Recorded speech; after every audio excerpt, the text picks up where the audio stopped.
Nabaliw ako sa Bituing Walang Ningning. Oo, Yung live nagkaano tayo diyan. finale, sobrang OA yung pagiging Sarah Geronimo fan ko. At gigil na gigil ako kay Angelica de la Cruz. Pero, bumili akong CD nun. Pinapakinggan ko lagi yung cover niya ng Miss na Miss Kita. Aha, Gandang-ganda aha. ako sa boss ni Angelica de la Cruz nun. Iconic. Favorite ko yun, yung Bituing Walang Ningning. Tsaka syempre, yung Amanos. Diba? Yung scene na yun, yung Oo. ginawa na nila. Kaya kasi maganda naman yung original Bitin ng Ningning. Of course, very classic. Miss Sharon and Miss Totoo. Cherie, di ba? Bless her soul. Pero ang ganda Mm. nung ginawa sa teleserye. Na pwede siyang Mm. palakihin na ganun. Di ba? Oh, ang daming layers si Rosa Oo, Mia, yung Rosamia. nanay niya. 'Di ba? May Ay de las Alas ka pa. Oo.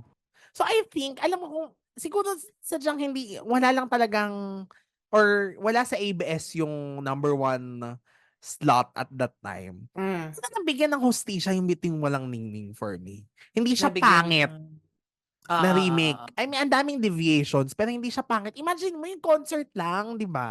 'Di ba? Iconic. Naalala kasi binasa ko yung libro ni Ma'am Charo, yung basta may Journey Yes, Eme-Eme. yes. Nabasa ko siya tapos tinanggap naman daw nila na number 2 na lang Number two sila. sila. And they focused on kung saan sila may mastery, which is drama. Drama. Kaya in fairness naman na nasa element nila ang EBS nung may Bituing Walang Ningning kasi nga heavy drama siya. Oo. May nawawalang anak na layer na wala naman sa original na movie. Correct, kasi na-master talaga nila, and in fairness, na i-translate yung Biting Walang Ningning sa TV ng ang ganda ng mga dinagdag na layer, 'di ba? Na hindi Totoo. siya yung any remake lang, gano'n. Mm, Na mm, ano mm. naman talaga nila na kumbaga nabigyang importansya talaga yung pagkaka-acquire nila nung, kasi IP ng Viva yan at Oo. iconic na pelikula, 'di ba? Hello, yung Oo. concert, 'di ba? Grabe talaga yung Iconic. concert, yung Lose Oo. My Breath, at saka yung I don't wanna miss a thing. I Don't Wanna Miss a Thing. Yan ang pinaka-favorite Oo. ko performance doon, yung naubusan ng, ay, hindi ba yan, nung prior niyan ba naubusan siya ng boses, si Oo. Sarah. So, Oo. na parang hinila na siya sa stage, tas inaway-away na siya ni Angelica na talo ka na, ganyan-ganyan. Tapos biglang may I Oo, Don't oo. Wanna Miss a Thing. Oo. Nasa abangan yon. Parang first 2 days, eme-eme. Tapos parang Wednesday ata o mere yung episode na may I Don't Wanna Miss a Thing. Tapos nasa cliffhanger siya ng Tuesday episode na yun yung kakantahin nila. Oo. So parang ang lala ng gigil. Tapos naiyak si Angelica Pangani. Ang Angelica de la Cruz nun.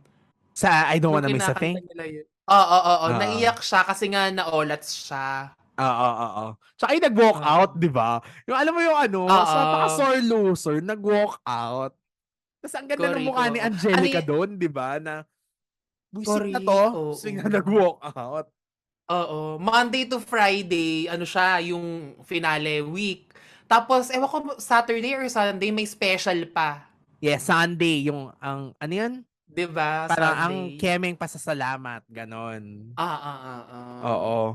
Pero alam mo, ang ganda ng ending niyan. Kasi yung ending ng original, wala, di ba? Naging ano lang, binalik ni Dorina yung stardom, Yung, ganyan.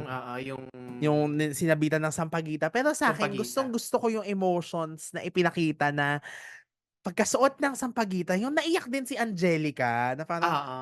shucks, at the end of the day, ganito kami. Tapos yung Oo. nagkabati-bati after, di ba? Gumawa sila ng resto bar. 'Di ba? Tama ako? Oo. Yes, Oo. oo, silang tatlo. Di ba? At sa At finale namatay ng, si Ai. yes, namatay si 'Di Ay. ba? Yun yung ang sad doon. Doon ako naiyak din na Oo. yung ano siya, yung mamamatay na siya. Alam mo, ang galing gumawa ng ABS nung ganyan, no? At saka si Mm. Ay, bagay na bagay sa kanya. Kasi di ba si Maria Del Barrio din? So Oo, yung may sakit din ganyan. siya. Tapos, Oo. ampon din niya si Maria, ganyan.